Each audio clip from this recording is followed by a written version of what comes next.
صدري ويسر لي أمري واحلل عقدة من لساني يفقهوا قولي إن أصدق الحديث كتاب الله وخير الهدي هدي سيدنا محمد صلى الله عليه وسلم وشر الأمور محدثاتها وكل بدعة ضلالة وكل ضلالة في النار اللهم إني أعوذ بك أن أضل أو أضل أو أزل أو أزل أو أظلم أو أظلم أو أجهل أو يجهل علي ربي زدني علما ووسع لي في رزقي وبارك لي فيما رزقتني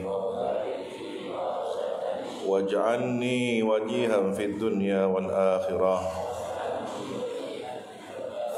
ومن المقربين يا كثير النوال يا حسن الفعال يا قائما بلا زوال يا مبدئا بلا مثال فلك الحمد ولك المنة ولك الشرف على كل حال وصلى الله على سيدنا محمد وعلى آله وصحبه وسلم الحمد لله رب العالمين اقرأ بسم الله الرحمن الرحيم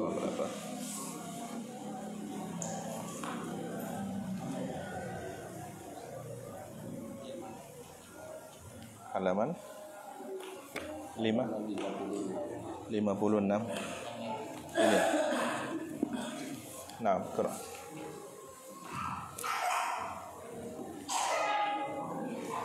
Bismillahirrahmanirrahim.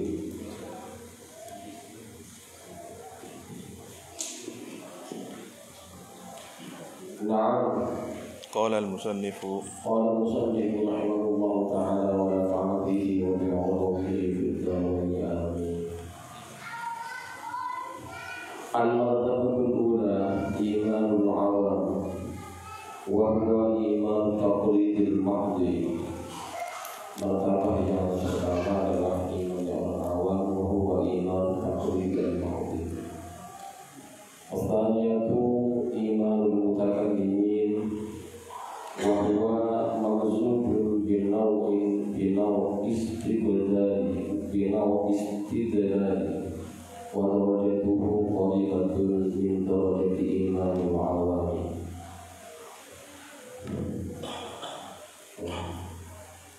Nah, betul begitu. Tapi hal tajalli wa hadal iman salatahu salatu mawafid.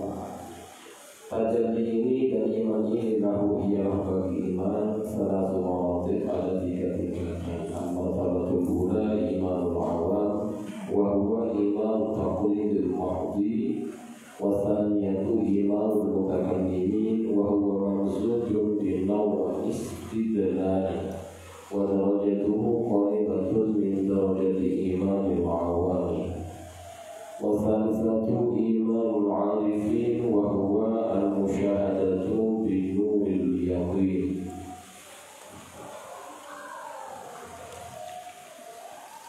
Saya teringat dawuh ba'dul ulama al-mutakallimin la'allahu Syekh Dabdir setelah beliau mengkaji mendalami ilmu kalam di puncak intelektualnya, di puncak pembahasan tentang berbagai masalah perdebatan ulama kalam dengan lawan mereka dari kalangan Mu'tazilah, bahkan dari kalangan Zindiq, Zanadiqah. Zindiq ini memahami bahkan menguasai an-nusus, ya. Tetapi kemudian diarahkan kepada selain maknanya yang sebenarnya untuk menghancurkan nilai-nilai Islam dari dalam. Nah, di puncak boleh dikata titik jenuh dari perdebatan tentang ilmu kalam, beliau berdoa, "Ya Allah, matikan aku sebagaimana Engkau matikan orang-orang awam." Maksudnya apa? Berpikir sederhana tapi selamat di dunia akhirat. Yang penting ada Allah, tidak ribet bagaimana dalil wujudnya di Quran, bagaimana kemudian dibagi menjadi aqaid seket. Ya, di situ kemudian ada yang ma'ani ma'nawiyah, ya, dan seterusnya. Tidak ribet dengan persoalan-persoalan pembagian semacam itu. Tidak ribet dengan dalil-dalil hujjah tentang bersifat. Yang penting saya yakin ada Allah. Allah menciptakan saya dengan segala sifat kesempurnaannya. Selesai. Mati cukup membawa la ilaha illallah Muhammadur Rasulullah. Artinya kita tidak boleh kemudian memahami ketika taqsim al-iman ila thalath maratib masalah. Oh, ini imannya orang awam. Tidak. Ya, boleh jadi orang awam ini dengan membawa taklidnya selamat. Sementara al-mutakallimin masih dalam kekhawatiran, ya, kecuali yang memang dijaga oleh Allah. Lalu apa manfaatnya belajar ilmu kalam, mencari ilmu kalau ternyata orang awam saja bisa selamat, ya saudara? Apakah ini tidak melemahkan semangat untuk ta'allum? Tidak. Darajatul alim ada, fadilahnya sendiri ada, surganya beda kan gitu. Tetapi tantangannya lebih berat. Begitu juga imanul arifin. Jangan dianggap orang arif billah selesai dari ujian. Semakin tinggi derajat yang Allah anugerahkan, persiapan menuju ke sana juga ada materi ujian doktoral sampai profesor kan gitu ya, yang harus siap dihabisi argumentasinya. Nah, argumentasi perdebatan hati ini yang dialami oleh kaum arifin. Mereka yang selamat ya adalah al-musyahadah binuril yaqin. Kalau tidak, terjebak seperti yang kisah Barsisah. Kemudian ada banyak kisah-kisah Bani Israel yang juga sering dikutip oleh Abu Yazid Muhammad Al-Maliki. Beliau menukil dari para masyayikh di Indonesia. Ada seorang yang diyakini sebagai waliullah, tetapi kemudian setelah meninggal dunia, anaknya yang mencari ilmu datang, kemudian dinobatkan sebagai khalifah. Maka sampailah pada pembagian harta waris. Ayahnya ini ya menurut masyarakat awam sahibul karamah, tamunya ratusan, ribuan bahkan mungkin. Kemudian jangan berbicara tentang soal jabisa, ya, berapa sak, berapa karung uang yang dia terima dari umat itu. Tetapi anehnya ketika anaknya pulang dari mencari ilmu setelah pembagian warisan, ada satu ruangan, ada kamar yang memang di situ tertutup, bahkan dalam satu riwayat dipalang, ya, diberi kayu palang. Kemudian si anak tanya kepada ibunya atau keluarga, ini kamar apa? Kami tidak boleh mengetahui, itu kamar rahasia yang hanya almarhum saja yang mengetahuinya. Sehari dua hari mungkin anak ini bisa menahan diri, tetapi setelah sekian bulan, sekian lama dia berpikir, saya kan khalifahnya, saya kan ahli warisnya. Boleh jadi di situ ada rahasia yang harus saya ketahui. Maka dia buka, dia bongkar paku-paku yang ada di pintu itu, ternyata kamar mandi. Ya, kalau menurut riwayat yang dari Kiai Abdul Haq Zaini yang saya peroleh, ya kamar mandi zaman kuno itu kakus, ya, yang penutupnya pakai kayu, kemudian ada bakia. Tetapi anehnya di atas kakus itu ada semacam lonceng kan. Dan di atas kakus itu ada bakia, di atas bakia ada Al-Quran. Ini ada apa ini? Dia penasaran, dia bunyikan lonceng itu, tiba-tiba seperti gelap, seperti berubah situasi keadaan. Ada beberapa pasang mata, kemudian ada suara. Butuh apa lagi? Nah, ini ternyata ayahnya adalah walius syaitan. Nah, di situ betapa tipis bagaimana seorang yang mungkin dianggap arif billah, tetapi siapa yang tahu dalam perjalanan spiritualnya dia tergelincir kepada hal yang sangat ditakuti oleh orang-orang beriman. Su'ul khatimah. Na'udzubillah min dzalik. Boleh jadi ibarahnya tentang kitab tasawuf dia kuasai. Boleh jadi bahkan guru kami meriwayatkan ada seorang kiai, ya beliau menyebutkan, karena beliau menyebutkan saya sebutkan juga, di Kediri pondok banyak santrinya, kemudian diajarkan kitab Ihya juga, ngaji Ihya Ulumuddin, ngaji. Tetapi anehnya, alhamdulillah benar kita selamat. Beberapa santri putrinya banyak yang hamil. Kemudian setelah ditelusuri, ya dengan berbagai dalil dan hujah bahwa itu adalah suatu yang boleh. Ya bukan persoalan nikah siri, tapi sudah jelas ada hal yang mungkarat di sana, sudah fahisyah. Kalau nikah siri masih bisa dibahas sama fuqaha kan gitu. Tetapi ini ada hal yang sudah di luar dari syariat. Artinya apa? Boleh jadi berselubung dengan tasawuf, berselubung dengan kitab-kitab para ulama, menunjukkan bahwa semakin su'ul adab orang itu kepada syairillah, ilmunya ulama, bahkan makomnya para ulama, kemudian dikhianati, disalahgunakan, menunjukkan siapa dia sesungguhnya kan. Dawuh Syekh Maimun Zubair, ketika ada orang bermaksiat di Mekah, jangan katakan, oh di Mekah kok masih ada orang maksiat, di Mekah kok masih ada orang mencuri.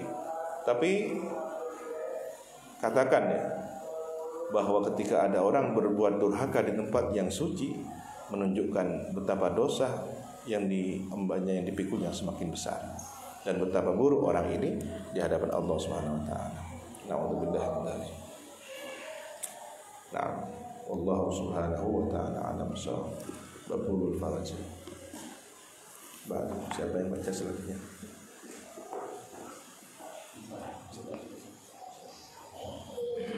Halaman berapa ini?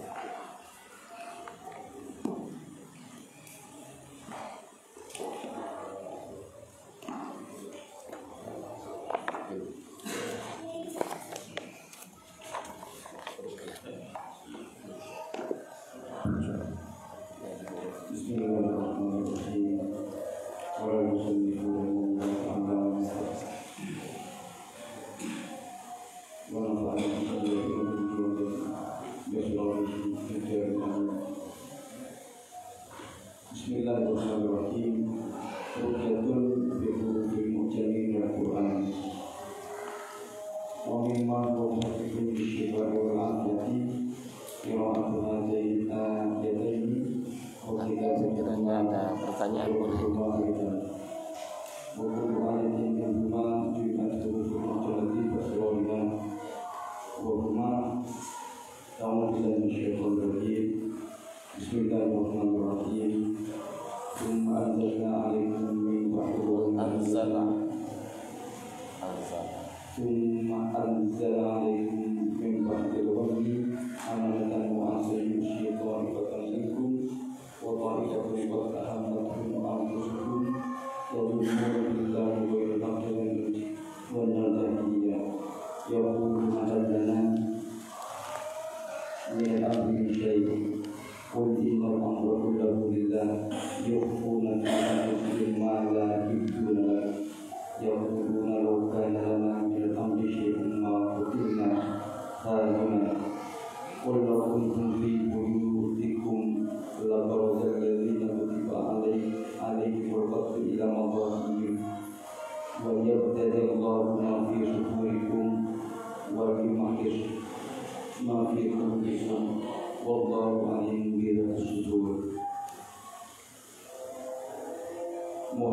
Rasulullah walladzina ma'ahu asyiddaa'u 'alal kuffari ruhamaa'u bainahum tarahum ruk'an sujjadan yabtaguna fadlan minallahi wa ridwana simahum fi wujuhihim min athari sujud dzalika mathaluhum fi at-tawrat wa mathaluhum fil injil kazar'in akhraja syatahu fa'azarahu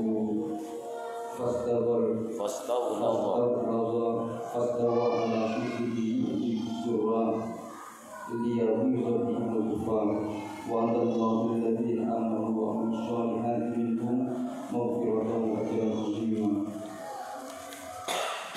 Bismillahirrahmanirrahim. Di sini ruqyah dengan huruf-huruf mu'jam dari Al-Qur'an. Jadi selain membacanya qiraah hatainil ayatain, kitabatihima. Jadi menuliskannya kemudian meminumnya. Ya, biasanya menggunakan tinta dan yang bisa diminum. Tinta yang lumrah di kalangan ahli ruqyah itu ya dari bahan za'faran yang tidak bercampur minyak yang memang tidak bisa dimakan, tidak boleh diminum. Yaitu mujarrab. Nah, ini dua ayat ini mujarrab. Berarti kalau hurufnya sa, ya, sa, mim, alif, nun terpisah, zai terpisah, lam terpisah, ya. Dan dibaca summa anzala alaikum, jadi ain, lam, ya, kaf, mim.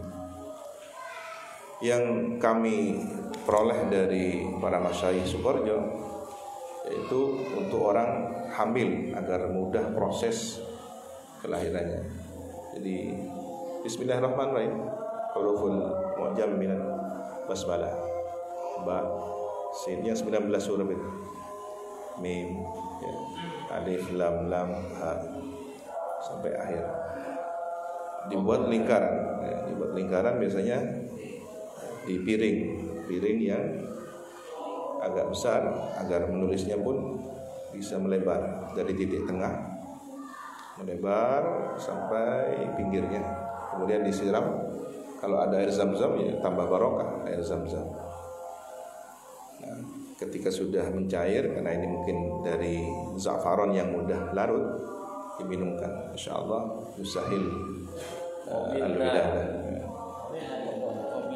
Ajastukum. Kemudian air hujan di awal musim itu kami peroleh di Mekah. Jadi karena di Mekah ini lama jarang hujan, begitu ada hujan luar biasa. Abu Ya Sayyid Muhammad Al-Maliki kadang-kadang keluar dan berdoa karena memang mustajab doa di awal matarin. Ya, jadi di musim penghujan, hujan pertama itu ditadah airnya, simpan itu untuk ruqyah, untuk kita sendiri, kebutuhan kita sendiri, anak, ya, istri, ruqyah secara mandiri. Itu bisa jadi campuran-campuran semacam ini. Kemudian ba'du ruqyah ammah li kulli marad.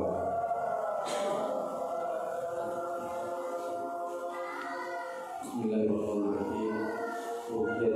Ruqyatun ammatun li kulli maradin al-Imam Syafi'i. Bismillahirrahmanirrahim. Wa billahi wa la hawla wa la quwwata illa billahil aliyyil azim. Uskun ayyuhal wajh. Wa billahi wa la uskun ayyuhal wajh. Sakantuka billadhi yumsiku samawati wal ardh an tazula wa la in zalata amsakahuma min ahadin min ba'dihi innahu kana haliman ghafura. Qala Imam Syafi'i radhiyallahu anhu famahtantu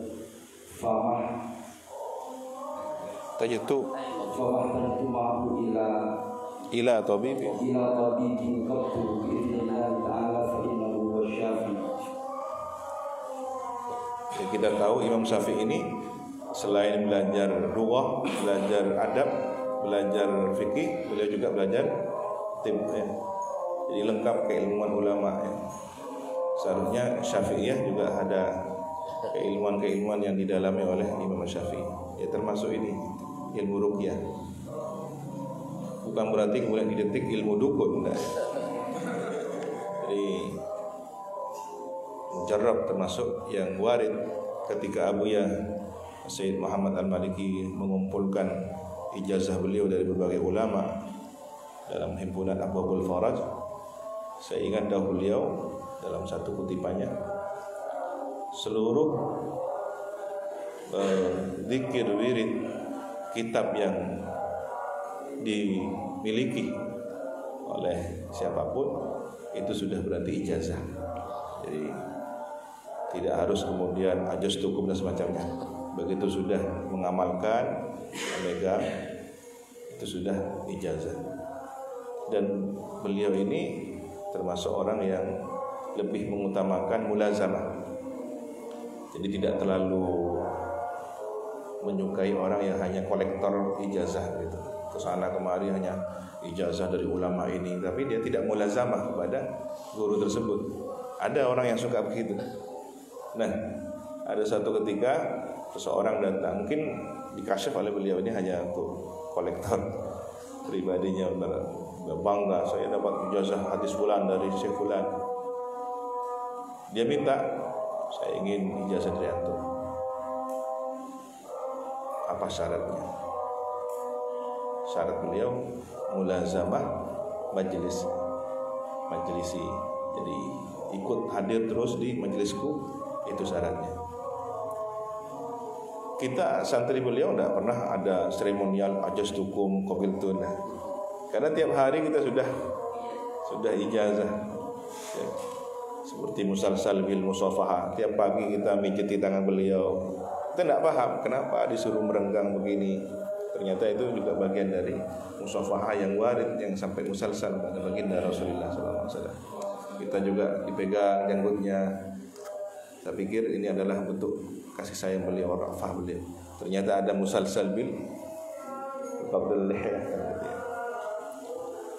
Jadi sehari-hari beliau itu ilmu, sehari-hari beliau itu tarbiyah, sehari-hari itu bernadar, sehari-hari beliau itu ya apa yang kemudian menjadi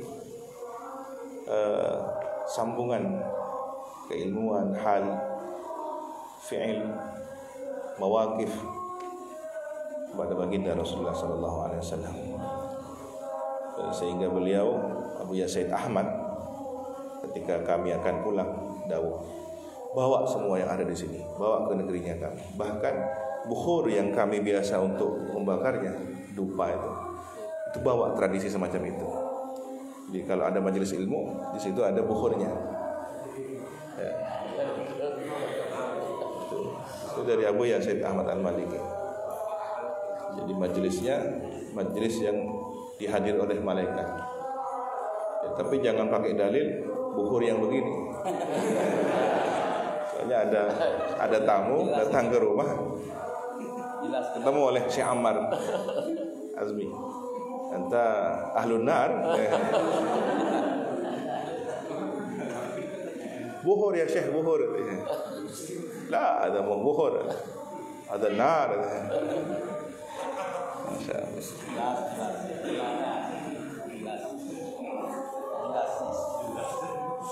Nah, jadi apa yang tertulis di sini sebenarnya sudah diijazah oleh beliau sebagai bentuk kehati-hatian. Kita berijazah pada guru yang memang memiliki sanad keilmuan pada Abuya Sayyid Muhammad Al-Maliki. Nah, di antara kejadian nyata yang dialami oleh salah satu murid beliau adalah Syekh Taifur, Kiai Taifur Purworejo, Taifur Mawardi. Beliau ini mengamalkan Hizbun Nafar, tapi dengan kaifiyah tertentu. Ditulis ke bambu, dan itu amalannya kiai-kiai sepuh di zaman perang gerilya dulu. Ini kalau kemudian sudah bergerak, ya,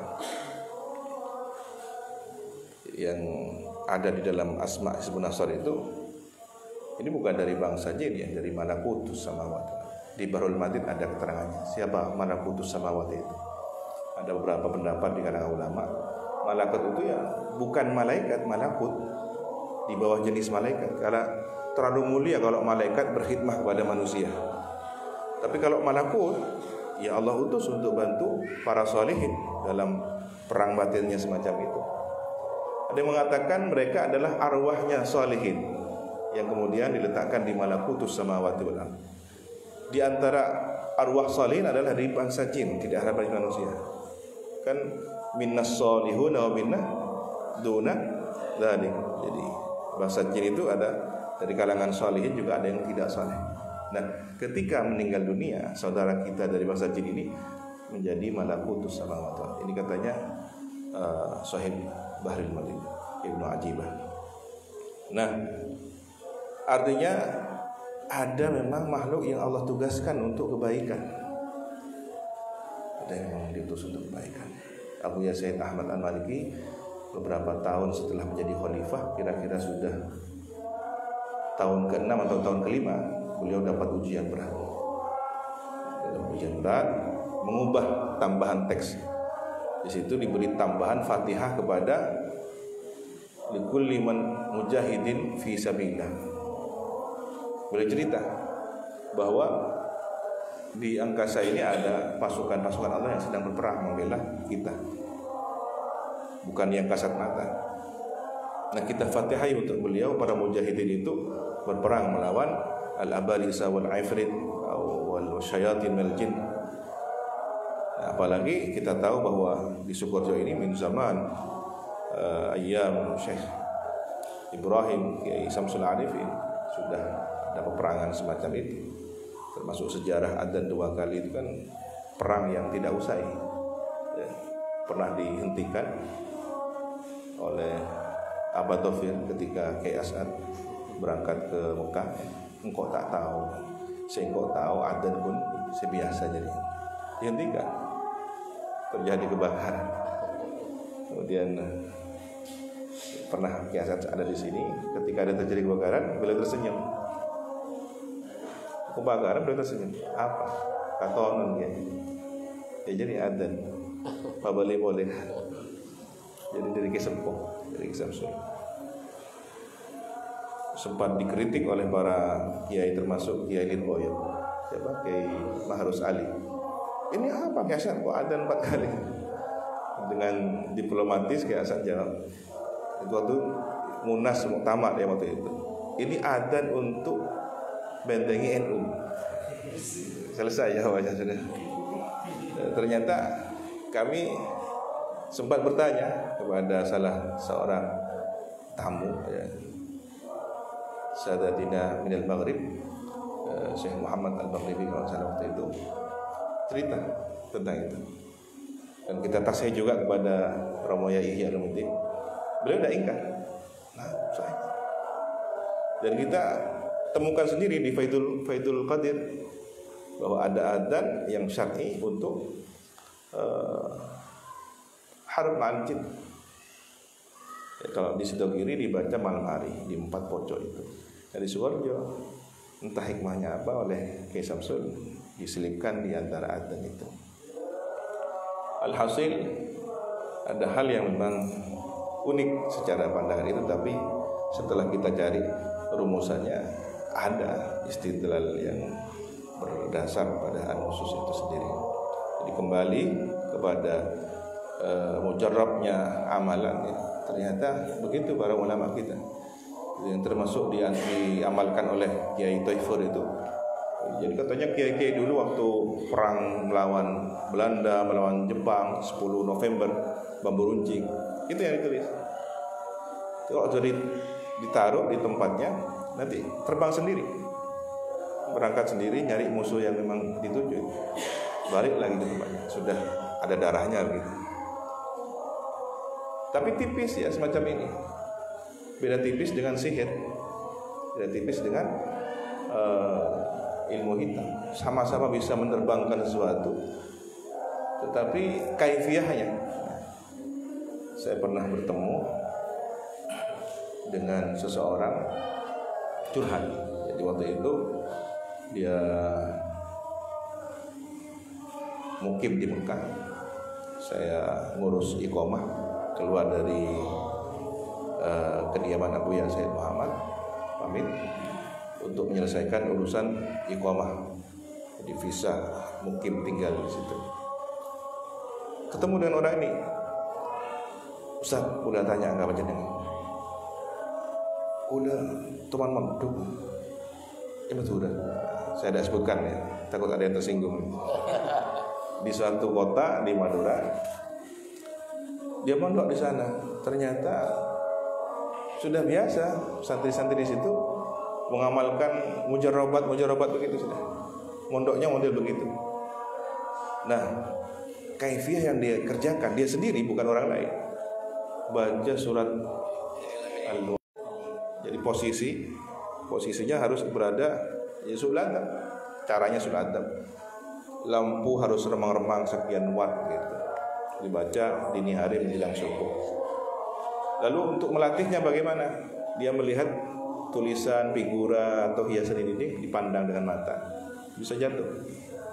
Sampai pada tingkat lebih hebat lagi, jarum itu dilihat bergerak. Ini kan sihir. Caranya saja sudah mengarah kepada kufur, ya.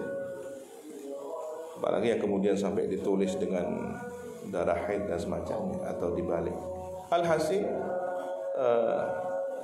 ilmu hitam itu membalik dari ilmu yang suci menjadi sesuatu yang salah. Dan itu sudah ada kan? Sudah ada yang memang diberi tugas untuk menguji manusia. Di surat Al-Baqarah ada ceritanya. Siapa? Harut dan Marut. Bang sudah. Orang-orang dunia hitam punya ilmu, punya kitab ilmu hitam kan gitu. Dan itu bisa terwariskan.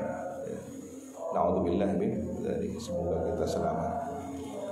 Yang terakhir ada satu kisah nyata yang diceritakan sendiri oleh Romo Yai Ihya Ulumuddin. Jadi beliau dapat kitab berwarna hijau. Kitab semacam ini juga, tapi bukan Abu Faraj. Kumpulan hizib lain, Badrul Hasin atau saya lupa namanya. Abu Ya Said Muhammad memberi hadiah ini kepada Kiai Ihya. Oleh beliau disimpan, lama disimpan, dan sudah nyaris beliau sudah tidak pernah membukanya. Beliau kan fokus pada hadis, pada tafsir. Sampai suatu ketika ada orang majnun, jadi kejenian, sura'ah bil jin, diserang jin, kesurupan, sudah belasan tahun, ada 15 tahun lebih. Dan jin yang masuk ke dalam tubuhnya ini berbentuk jenis naga, jadi ular. Jadi kalau sudah kambuh bergerak seperti meliuk-liuk seperti ular di lantai. Lalu berkata jin yang di dalam ini, keluarkan saya sudah bosan di dalam tubuhnya orang ini. Jadi jinnya yang bosan. Kamu punya guru kan ya? Guru kamu yang di Mekah itu, dia punya kitab hijau dan doa untuk mengeluarkan saya ada di situ. Jadi yang ngasih jaza, ngasih petunjuk. Tapi iya bingung. Kitab hijau ya. Coba saya cari. Ternyata ada betul. Luarnya ini apa? Berwarna hijau. Diambil oleh beliau, kemudian ada di situ judulnya juga. Dan dibaca langsung keluar. 15 tahun lebih sembuh. Kenapa harus ada semacam ini? Kenapa harus ada waswasah minasyayatin, minal jin, ya, minal jinnati wan nas?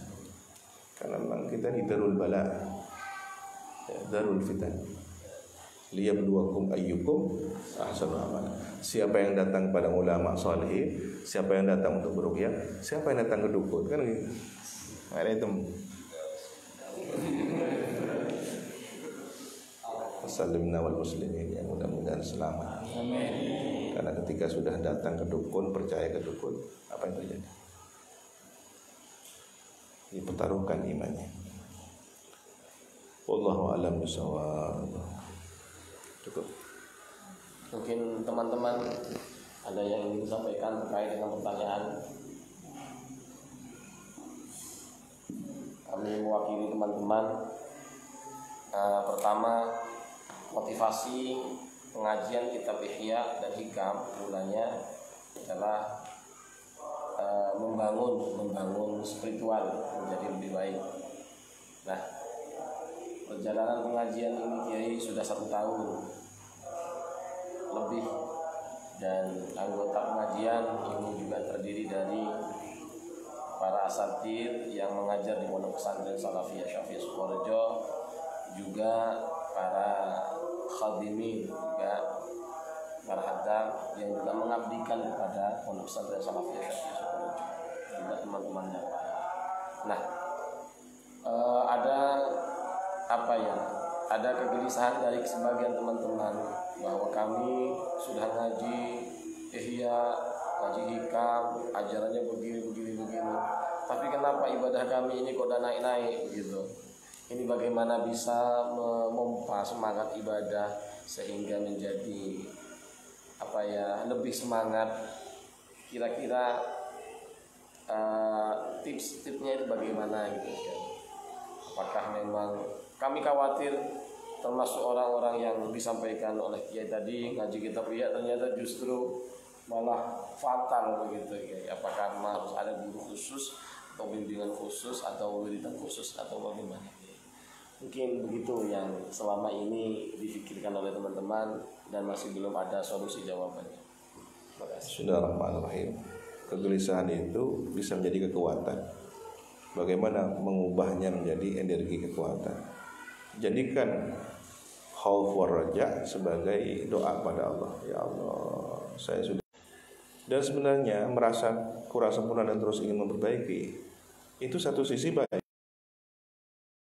itu malah fatal.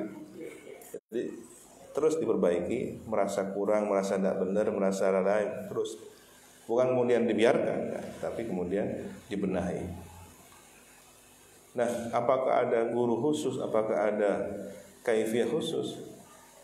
Itulah yang menjadi motivasi kita untuk minta pada Allah, ya Allah, tunjukkan saya guru, jalan, cara yang lebih baik untuk beribadah sebenarnya kepada ajunan.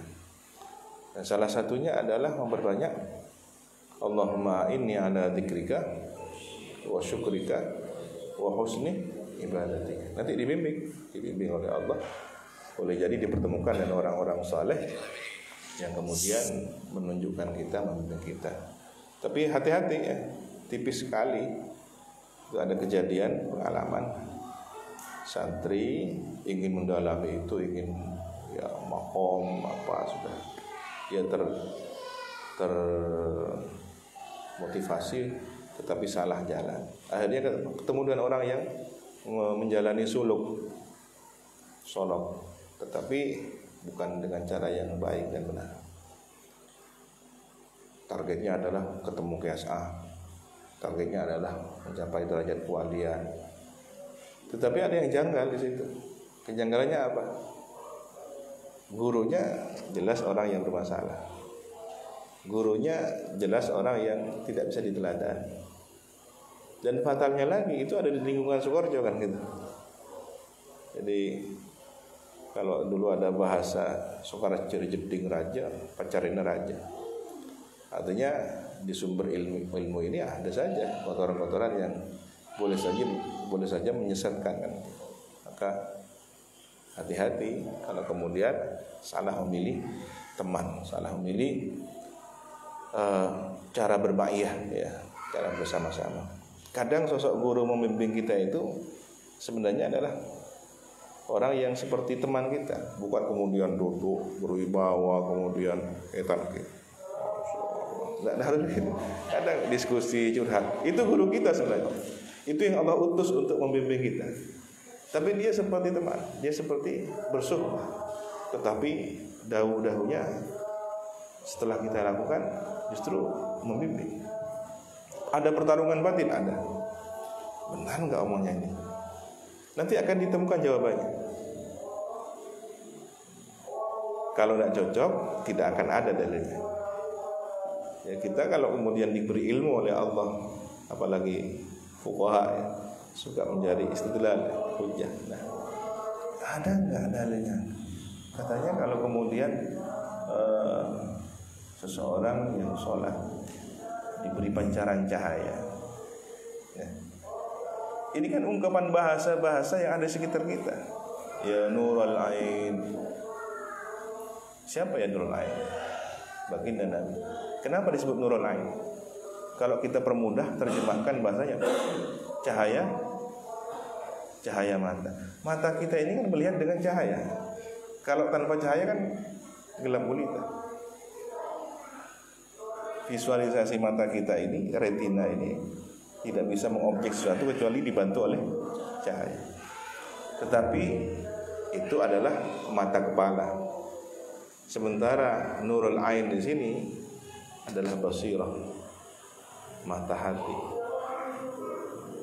Yang di situ ada cahaya maknawi, cahaya hidayah yang Allah berikan. Yahdillah linurihi may yasha. Nah, kita tidak tahu cara bacanya itu tadi. Ada kaifiahnya.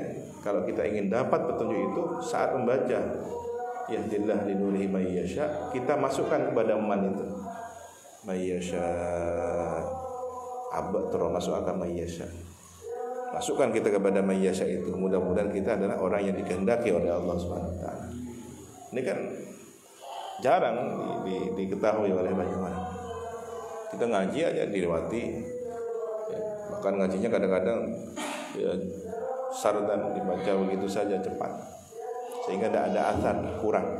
Mungkin ada pahalanya tetapi kurang bekasnya ya. Itu salah satu cara kita mencapai lezatnya ibadah. Tetapi hati-hati ketika sudah merasa lezat, itu ada ikhtirar, ada ujub, ya, ada ujub. Andai pun sudah diberi nikmat kelezatan ibadah oleh Allah, dibukakan satu makna, ya, bisa melihat beberapa makna yang itu hanya bisa dirahasiakan oleh orang-orang yang mendapatkan rahasia batin. Kadang tidak lama. Kenapa? Setannya sudah siap-siap untuk menghalangi. Setan ini punya ketajaman mengendus orang-orang saleh untuk mencapai derajat mulia. Ya. Kita diperkenalkan anaknya iblis ada berapa? 9 kan? Yang ke-9 siapa? Yang bernama Abyad. Tugasnya apa? Menyesatkan para ulama kan? Menyesatkan para arifin billah. Jadi levelnya sudah level jenderal, tingkat tinggi, bintang berapa itu? Karena musuhnya juga aulia illah. Kalau Nabi pasti selamat walaupun diganggu oleh sejenis bangsa jin, iblis, ifrit. Tapi para aulia salihin masih dalam kondisi berpeluang untuk tergelincir, kecuali yang memang dijaga oleh Allah Subhanahu wa taala. Tidak boleh diabaikan, boleh diremehkan. Permintaan husnul khotimah, permintaan as-sabat, ya muqallibal qulub tsabbit, termasuk doa yang diajarkan Imam Ghazali, Imam Nawawi ketika kita wudu ya, pada saat menghirup, saat berkumur-kumur, Allahumma a'inna tilawati kitab wa a'inna ala kasrat dzikri ya. Kemudian sabbini ala bil qawli tsabit, Allahumma sabbini, Allahumma gimana bil qawli tsabit fi dunya wal akhirah, saat berkumur-kumur. Itu ternyata doa berwudu itu adalah thariqah, jalan untuk mencapai salat yang khusyuk. Kalau antum bisa mudawamah saja 40 hari, insyaallah akan ada anugerah yang Allah berikan. Tapi ya juga begitu, setelah sampai pada sedikit saja dibuka oleh Allah, setannya sudah ramai lagi. Dibikin malas, dibikin ada masalah, dibikin begitu ya seterusnya. Yang paling bahaya ketika sudah masuk ke hati, sudah masuk ke perasaan. Sumpah, inginnya marah, inginnya sudah ghadab, sehingga mungkin ngajar tidak konsentrasi, ngurus rumah tangga bawaannya itu marah pada anak, pada istri, sehingga sholat juga terpengaruh. Itu bagian dari rintangan-rintangan. Nah, salah satunya ruqyah. Salah satunya ruqyah harus diobati, harus disembuhkan. Nah, saya khawatir anak iblis yang bernama abyad ini, dari jenis abyad ini, adalah jenis yang tidak mudah dilihat oleh ahli ruqyah sekalipun. Ahli ruqyah melihatnya sobong nih, sobong jin. Ternyata jenisnya jenis kaca. Jenis kaca, jadi tembus pandang, tipis. Hanya orang-orang yang bisa melihat, ada pergerakan, berarti ada sosok sebenarnya. Tapi dia seperti jernih, seperti tembus pandang, seperti plastik begitu. Orang-orang yang peka saja ketika melihat gerakan-gerakannya ini ada sesuatu. Itulah sebenarnya kita sedang dilatih untuk naik pada derajat yang lebih tinggi. Yang mudah-mudahan selamat. Cukup saja. Allahumma arzuqna rahman nabi Allahumma fa'alna bima 'allamtana wa 'allimna alladhi yanfa'una wa zidna ilma wa zidna ilma.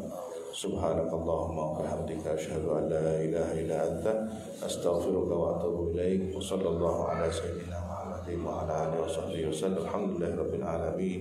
Assalamualaikum warahmatullahi wabarakatuh. Tawakkalu 'ala Allah.